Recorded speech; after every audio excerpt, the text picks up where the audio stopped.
Shalom pendengar yang dikasihi dan mengasihi Tuhan Yesus Kristus. Berjumpa lagi dengan saya Cynthia dalam waktu teduh. Marilah kita menyiapkan hati kita untuk mendengarkan firman Tuhan. Kiranya hikmat dari Allah Bapa yang memampukan kita untuk mengerti firman dan melakukannya dalam kehidupan sehari-hari kita. Renungan harian hari ini berjudul Latihan Beribadah. Bacaan Alkitab hari ini diambil dari 1 Timotius 4 ayat 6-16. Demikian firman Tuhan. Dengan selalu mengingatkan hal-hal itu kepada saudara-saudara kita, engkau akan menjadi seorang pelayan Kristus Yesus yang baik, terdidik dalam soal-soal pokok iman kita, dan dalam ajaran sehat yang telah kau ikuti selama ini.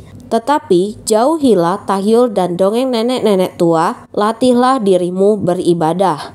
Latihan badani terbatas gunanya, tetapi ibadah itu berguna dalam segala hal karena mengandung janji baik untuk hidup ini maupun untuk hidup yang akan datang. Perkataan ini benar dan patut diterima sepenuhnya. Itulah sebabnya kita berjerih payah dan berjuang karena kita menaruh pengharapan kita kepada Allah yang hidup, juru selamat semua manusia, terutama mereka yang percaya. Beritakanlah dan ajarkanlah semuanya itu. Jangan seorang pun menganggap engkau rendah karena engkau muda. Jadilah teladan bagi orang-orang percaya dalam perkataanmu, dalam tingkah lakumu, dalam kasihmu, dalam kesetiaanmu, dan dalam kesucianmu. Sementara itu, sampai aku datang, bertekunlah dalam membaca kitab-kitab suci, dalam membangun dan dalam mengajar. Jangan lalai dalam mempergunakan karunia yang ada padamu, yang telah diberikan kepadamu oleh nubuat dan dengan penumpangan tangan sidang penatua. Perhatikanlah semuanya itu, hiduplah di dalamnya supaya kemajuanmu nyata kepada semua orang. Awasilah dirimu sendiri dan awasilah ajaranmu. Bertekunlah dalam semuanya itu, karena dengan berbuat demikian, engkau akan menyelamatkan dirimu dan semua orang yang mendengar engkau. Nats pembimbing hari ini diambil dari 1 Timotius 4 ayat 7.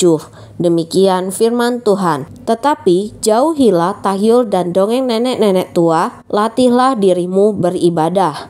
Konsultan kebugaran Jenny Tolbert mengatakan bahwa Anda tidak memerlukan treadmill atau alat fitness atau peralatan khusus untuk melakukan latihan fisik sewaktu berada di rumah. Tolbert menggunakan kotak perkakas untuk latihan melompat, mengangkat panci sup untuk melatih otot bahu, serta menggunakan perkakas rumah tangga yang lain untuk latihan fisik setiap hari.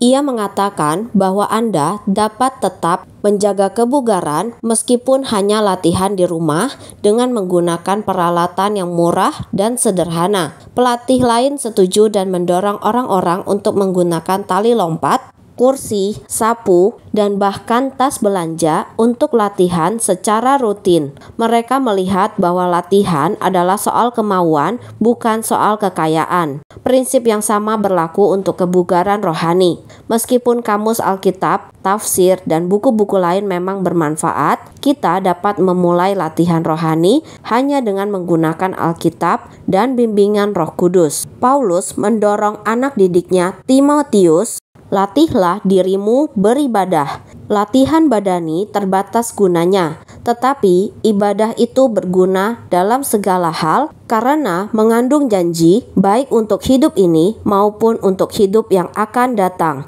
1 Timotius 4 ayat 7-8. Anda tidak perlu memiliki uang banyak untuk mendapatkan kebenaran rohani dan mempraktikannya. Kita tidak memerlukan peralatan atau bahan-bahan khusus untuk mendoakan teman, bersyukur kepada Allah, atau menaikkan pujian baginya. Kita hanya perlu memulai dari tempat kita sekarang dengan apa yang kita punyai sekarang juga.